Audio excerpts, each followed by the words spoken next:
Many of us have difficulty making changes in our lives and letting go of things that no longer nurture our souls. I'll be back in a moment with some thoughts on the importance of learning how to let go of things that no longer nurture us. In other words, learning how to embrace change.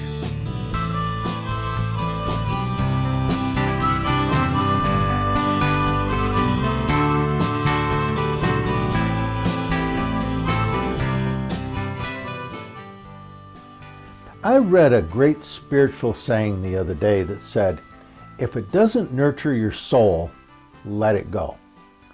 Like all helpful spiritual insights and wisdom, it got me thinking about the single-digit temperatures outside my window and the fact that my crocus bulbs wouldn't be poking their green shoots out of the ground for another 5 or 6 weeks.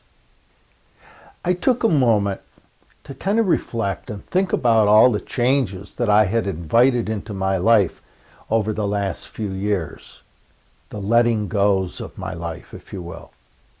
That reminiscing took me back 4 years to the evening that my soul knew it was once again time to make some changes in my life.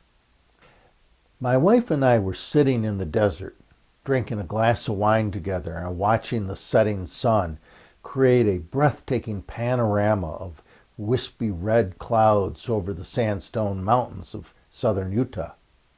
The rangers that worked at the Paria River BLM station where we were volunteers at the time had closed up for the day and were on their way home to Kanab for the night. We were quietly sharing the immense silence and isolation of the desert, listening to the distant cries of coyotes and the occasional sound of a passing truck off in the distance on Route 89. It was far and away our favorite time of day in the desert, and we sat there silently soaking the moment into our memory. We were feeling a bit melancholy that night because our 8 amazing years living on the road full time in a motorhome were coming to an end.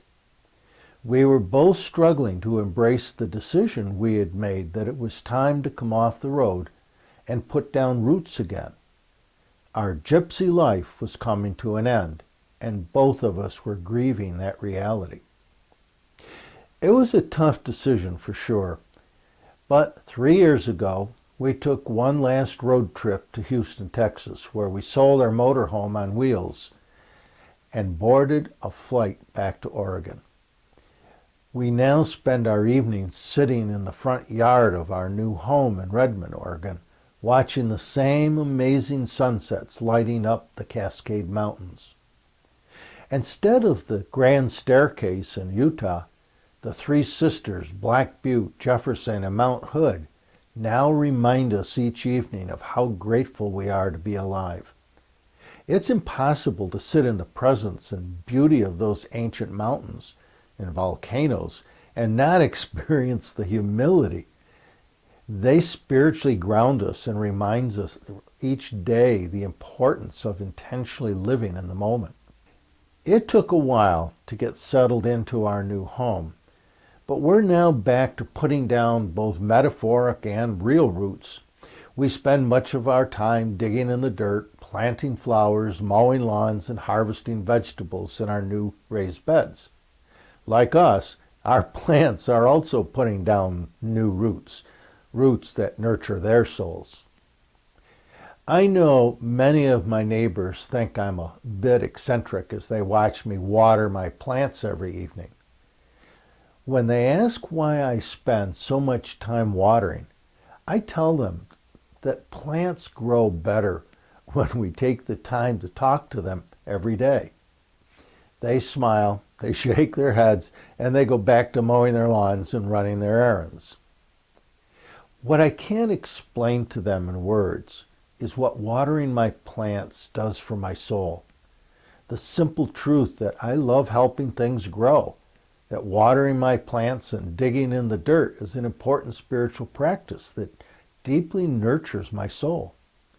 I plant flowers and work in the raised beds of my vegetable garden because, like watching the sunset over the mountains each evening, over a glass of wine, it's a spiritual practice that helps me live in the moment. It reminds me to stay awake and to live my life more consciously and intentionally, to pay attention to the beauty that surrounds me. I walk 3 or 4 miles in the dry canyon down the road every other day. I water my plants every evening, and I watch the sun settle over the mountains over a glass of wine each night at the end of the day, because they're important spiritual practices that give my life meaning. Even gypsies, need roots.